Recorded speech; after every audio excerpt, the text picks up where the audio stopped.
आज आपण गव्हाच्या पिठात रवा घालून एकदम भारी टी टाइम स्नॅक्स बनवतोय। माझी गॅरंटी आहे की तुम्ही आठवड्यातून 4 वेळा हे नक्कीच बनवाल। एवढा कुरकुरीत होतो की यापुढे बेकरीची बिस्किटही फिकी पडतात। नमस्कार, मी अयोध्या। चला तर या महिनाभर टिकणाऱ्या कुरकुरीत स्नॅक्सच्या रेसिपीला सुरुवात करूया। सर्वात आधी एका परातीमध्ये घेतोय 2 वाटी गव्हाचं पीठ। तर मैद्याचा इथे अजिबात वापर करत नाही, त्यामुळे हा नाश्ता अगदी पौष्टिक होणार आहे। कुठल्याही वाटी किंवा कपाने पीठ मोजून घ्या। आता यात घालूया 4 चमचे बारीक रवा। रवा घातल्यामुळे स्नॅक्सला अप्रतिम कुरकुरीतपणा आणि छान क्रंच येतो। नंतर यात 4 चमचे पांढरे तीळ घालूया। आता 1 चमचा जिरे यात घातले। 1 ते 1.5 चमचा ओवा असा हातांवर क्रश करून घाला, म्हणजे छान सुगंध येईल। यात काही मसाले घालूया। रंग आणि चवीसाठी यात 2 चमचे लाल तिखट, तिखटाचं प्रमाण आवडीनुसार कमी जास्त करा। 2 चमचे धना पावडर, पाव चमचा हळद आणि चवीनुसार मीठ। यानंतर इथे मी थोडीशी कसुरी मेथी हलकीशी तव्यावर भाजून घेतली आहे। याला हाताने क्रश करून घाला। कसुरी मेथी आवर्जून घाला, यात एकदम मस्त चव लागते। यानंतर चिमूटभर हिंग घातला। पीठ, रवा आणि घातलेले मसाले सर्व कोरडं छान एकजीव करत यात मिक्स करून घ्या। आता यात सगळ्यात महत्त्वाची गोष्ट म्हणजे एका तडका पॅनमध्ये घेतलेलं 2 चमचे कडकडीत गरम तेलाचं मोहन। तेल गरम करून पिठात टाकल्यामुळे छान खुसखुशीतपणा येतो आणि पदार्थ अजिबात कडक होत नाही। तेल सुरुवातीला गरम आहे, त्यामुळे चमच्याने मिक्स करून घ्या। तेल हलकंसं थंड झालंय, नंतर हाताने पिठाला चोळून घ्यायचंय।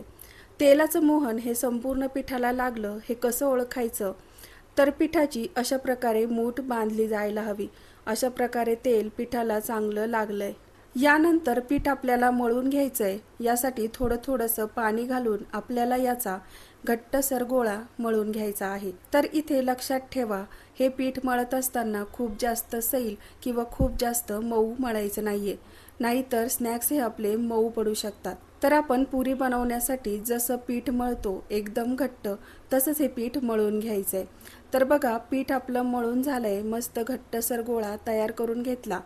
आता यावर आपल्याला झाकण ठेवून 10 ते 15 मिनिटांसाठी बाजूला ठेवून द्यायचंय, जेणेकरून आपण जो रवा यात वापरलाय तो छान फुगला जाईल। तर बघा, आता 10 ते 15 मिनिट झालीत। पीठ आपलं छान असं सेट झालंय। यातला रवा पण मस्त असा फुगला गेलाय। आता परत एकदा याला अगदी हलक्या हाताने मळून घ्यायचं आणि सारखं करून घ्यायचंय। आता या पिठातला एक चपातीच्या आकाराचा उंडा घेऊन छान याला एकसारखं हाताने गोलाकार करून घ्यायचंय। चपातीला करतो तसा याचा गोलाकार उंडा तयार करून घ्यायचा आहे। आता जशी आपण रोजची चपाती लाटतो अगदी तसंच याला लाटून घ्यायचंय। तर यासाठी लागणारं जे पीठ आपण भिजवलंय ते एवढं छान भिजलंय की लाटताना तेल किंवा कोरडं पीठ लावायची अजिबात गरज पडत नाही। लाटताना हे जास्त पातळ लाटायचं नाही आणि जास्त जाडही ठेवायचं नाही, मध्यम जाडीचं लाटून घ्या। बघा, मध्यम जाडसर चपाती लाटून झाली। तर इथे मी आता एक काटा चमचा घेतलाय। तेलात तळण्यासाठी टाकल्यावर हे फुगू नये म्हणून काटा चमच्याने याला अशा प्रकारे होल करून घ्यायचे।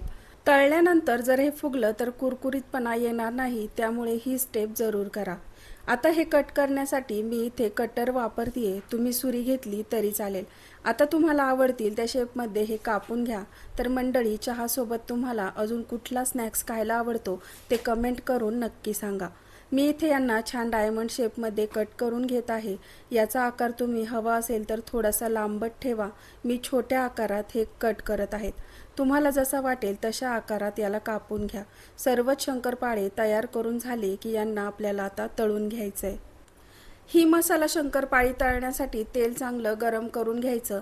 नंतर गॅस मंद करा आणि मगच यांना तेलात सोडा। खूप घाईघाईमध्ये मोठ्या गॅसवर जर हे तळले तर ते नंतर मऊ पडतात। मोठ्या गॅसवर लगेचच यांचा रंग बदलतो, त्यामुळे शक्यतो मंद गॅसवरच यांना तळून घ्या। मंद आचेवर उलटपलट करत छान सोनेरी आणि कुरकुरीत होईपर्यंत यांना तळून घ्या। मस्त बघा, किती सुंदर रंग आलाय। सोनेरी रंग आला की लगेच काढून घ्या। काढल्यानंतर पण याची कुकिंग प्रोसेस सुरूच असते, त्यामुळे पटकन याचा रंग बदलतो।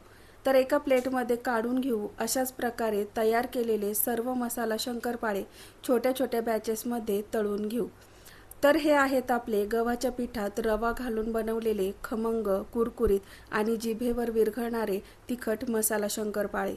तर बघा या मसाला शंकरपाळ्यांना रंग किती सुंदर आलाय. अजिबात हे तेलकट झालेले नाही आणि एकदम कुरकुरीत असे हे तयार झाले. महिनाभर डब्यात भरून ठेवा आणि संध्याकाळच्या चहाची मजा दुप्पट करा. माझ्या घरच्यांना तर हे एवढे आवडले की एकदा संपले की परत बनव म्हणतात. तर तुम्हाला ही स्नॅक्स रेसिपी कशी वाटली ती कमेंट करून नक्की सांगा. आणि अशा छान नवनवीन झटपट रेसिपींसाठी पुन्हा भेटूया नवीन रेसिपीसोबत. तोपर्यंत धन्यवाद.